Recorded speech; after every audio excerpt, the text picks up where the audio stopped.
Mutabaruka, the controversial one, the cutting-edge one, the one who has been a thorn in the side of Christians for many years. On his late-night talk show, he has ridiculed Christianity. He has attacked Christianity mercilessly, rejecting the Bible, rejecting all the sacred tenets of Christianity, rejecting all the notions about the divinity of Christ's virgin birth. He has carried on a ceaseless apologetic against Christianity and for Rastafari. But I have on several occasions questioned his authenticity as a Rastafarian. On a recent program, I asked 3 of his Rastafarian brethren to comment on my view that Muta is no Rastafarian. Well, Muta was a bit incensed at that and what he sees as my persistent questioning of his authenticity, and devoted the entire 4 hours of his cutting-edge program the following Wednesday to a critique of my position and an explanation of his. It was a fine exposition of his views on Rastafari. Well, Muta has accepted my invitation to be on with me, to sit with me, man to man, and for us to deal with this issue of Rastafari, for me to raise questions about his apologetic against Christianity. This is going to be the definitive interview on Rastafari with Mutabaruka. I have some questions for him, and he has some answers, hopefully, for me. Mutabaruka, yes, I'm glad you come face the man. You know, run it from the man. Great to be. You know, I'm a great fan of your program. Every night I am listening to you. I stay up with you until 2 o'clock. And I must say you are doing an important thing in communications. You're exposing the Jamaican people to a wide variety of expressions. And a lot of people who listen to you don't realize that a number of the ideas that you're putting forward are really cutting-edge ideas in the academy.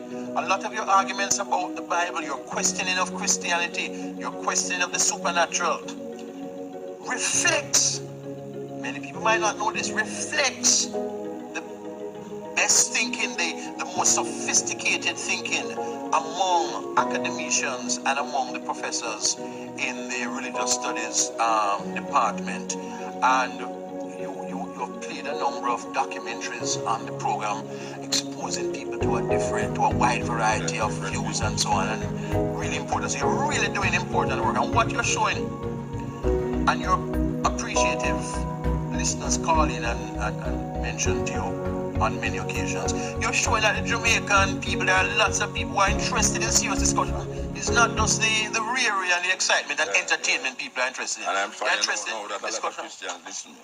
You know how many Christians are listening now? They are, it's like Well, they're praying for me. They're praying for me. I give thanks. Muta, why you born the Bible? Why you born God? All right. You see now, it's hard to the premise now, wrong. You see me born. No, but you said that, you know. No, listen to me now. When you reply to me, you said, me born Ian Boyne once, I said, me born God, me born the Bible. Yeah, God, not the Bible. Yeah, the Bible is a book, with different things inside. It's 66 books. But it's not the inspired word of God. No, it's man in a quest for understanding himself and his surrounding environment, politically, socially, religiously, in communities. And of God's words to him. Well, I don't know what God's word, because I don't know what language God talks. So I don't know. God inspire man. It's like saying Bob Marley was inspired by God and Lucian was inspired by God. And I know say Lucian within himself and consciousness awakened to certain things and let him write about it. I'm a poet.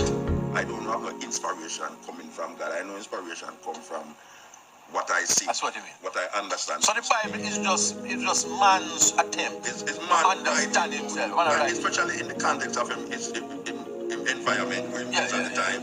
Him write about him situation and what him hope to happen in the situation. And the Bible you see, Muta, has held back a lot of people. Well, if the Bible was such a great book in a context where people say it is, why is it that the Bible is the more divisive book when interpreted by different people? Because right now there's no other book in the world that has caused so much divisiveness like the Bible because of trying to interpret what men were saying 2, 3, 4,000 years ago.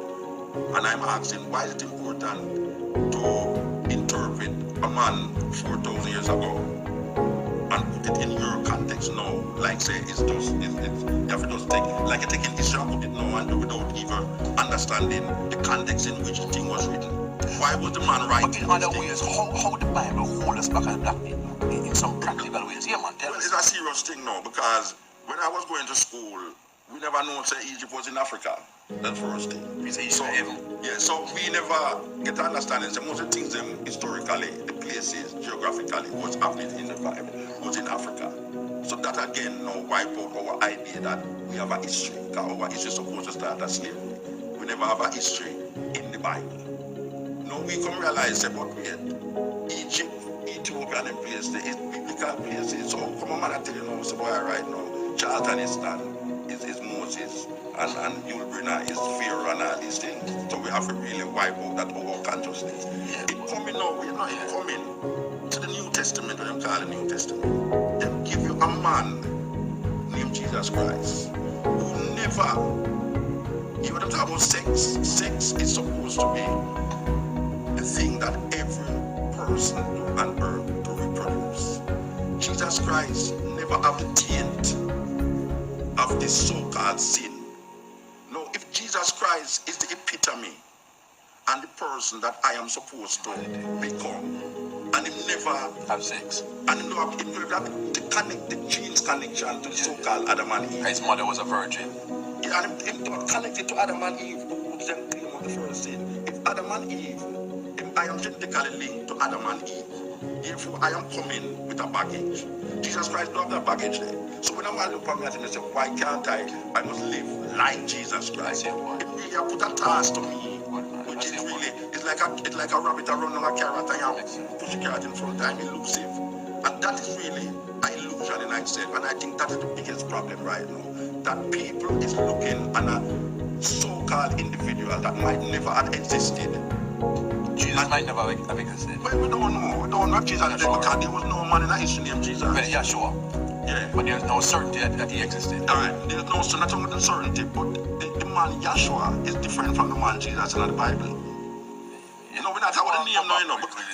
No, Jesus. No, I'm not talking about no Jesus. I know. I said the attributes, the attribute that is given to the man in the Bible. There's no historical reality that can substantiate that this man, for instance, a man feed 5,000 people with 4 fish and 3 barley loaves and I'm have 12 basket left.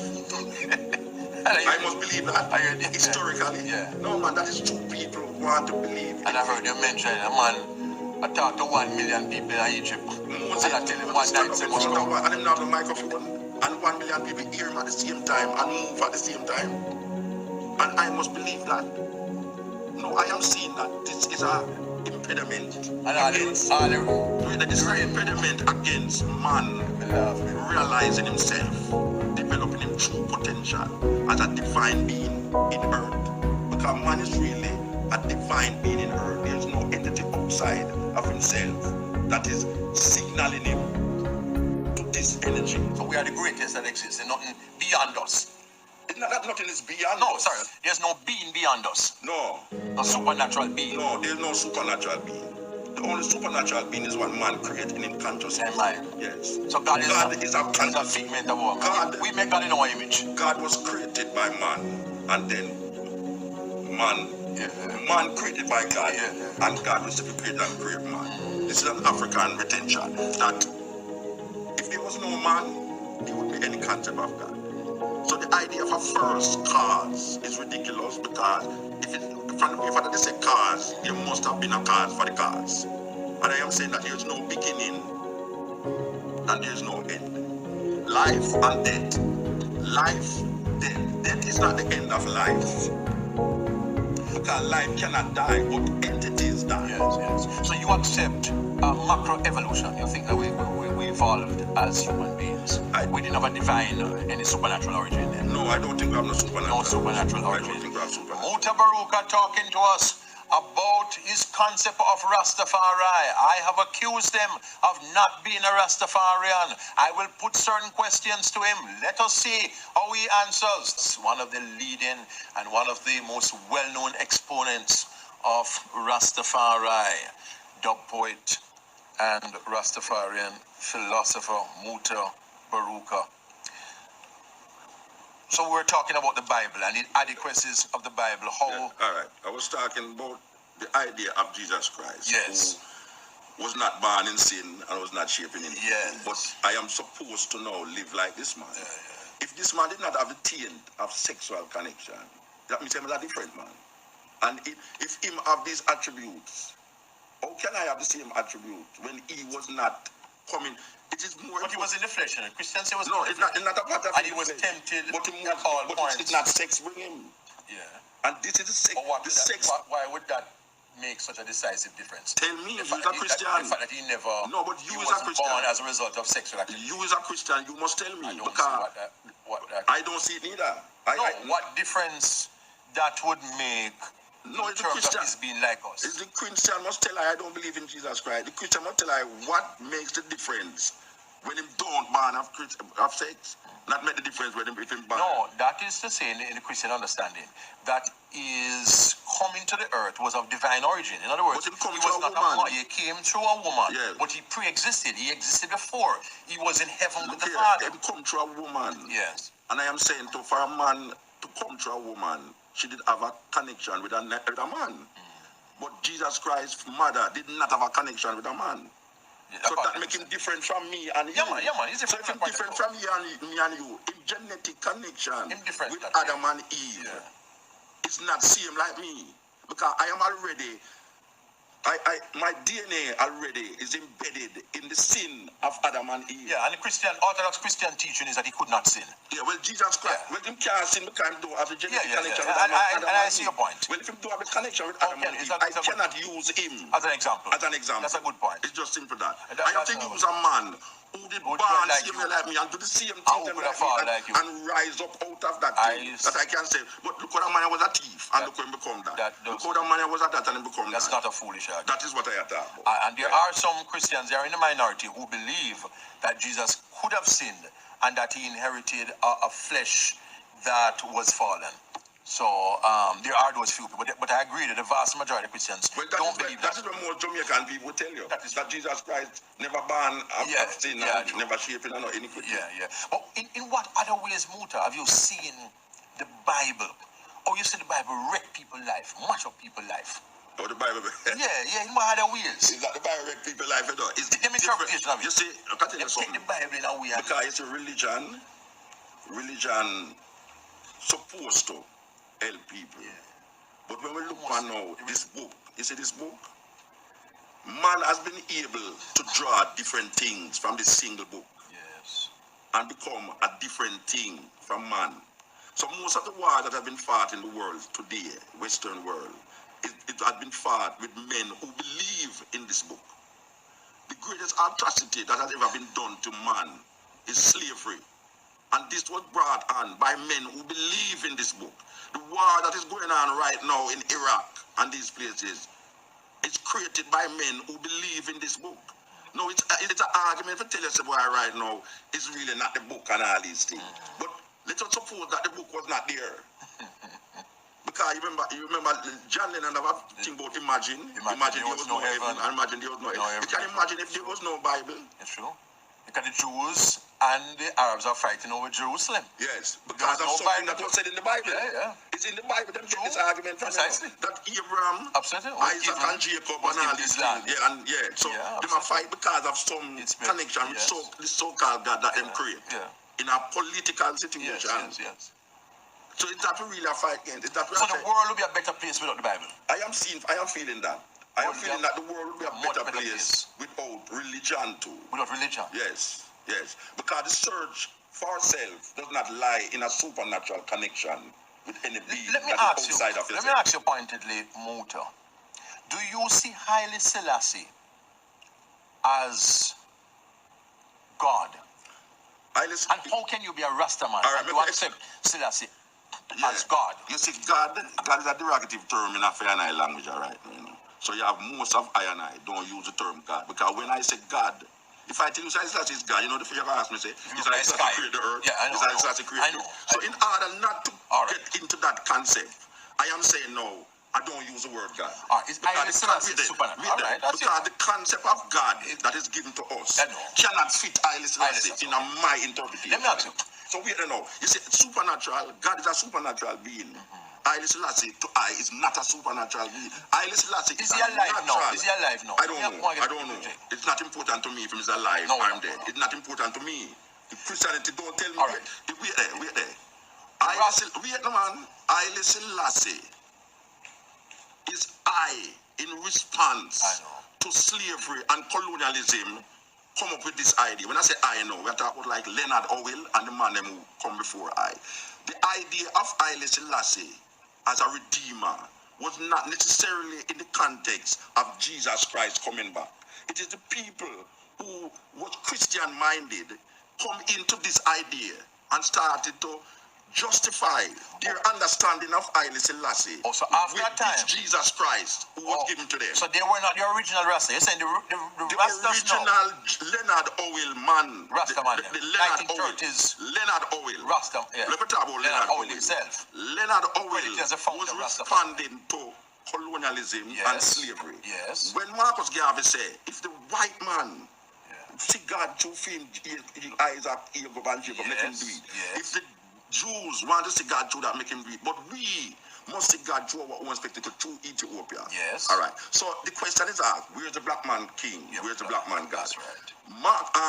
Leonard Howell is responding to this in a political sense by saying, in 1930, it ushers in now a new era, a redemptive era in the black man consciousness. So Howell started out not with Bible or the supernatural. No. But with the cultural. With the idea that this man, in the essence of the historical references of black people, is going to free black people. Yes. No. What happened? That because most of the people who rallied around Marcus Garvey and Howell, they were Christians, so they had to validate Haile Selassie in those terms, through the terms of what they knew and what they understand, because they couldn't do it outside of what they don't understand. So they started to now search the Bible to connect different terminologies that would Psalms. Them go into Revelation 5, the line of Judah, and all these things now. And then now they say, aha! Yes. But this is the Jesus Christ that I was told about. So now it developed now into a biblical theology that did not make any difference in the Christian concept. But it is not what it was trying to do was to evolve Christianity from the 2,000 years ago into now. So what happened now is that the liberty of these men, of these women, made a significant difference from the biblical interpretation of the man who they now declare to be the Messiah or the returned Christ. I know, but what I'm saying is,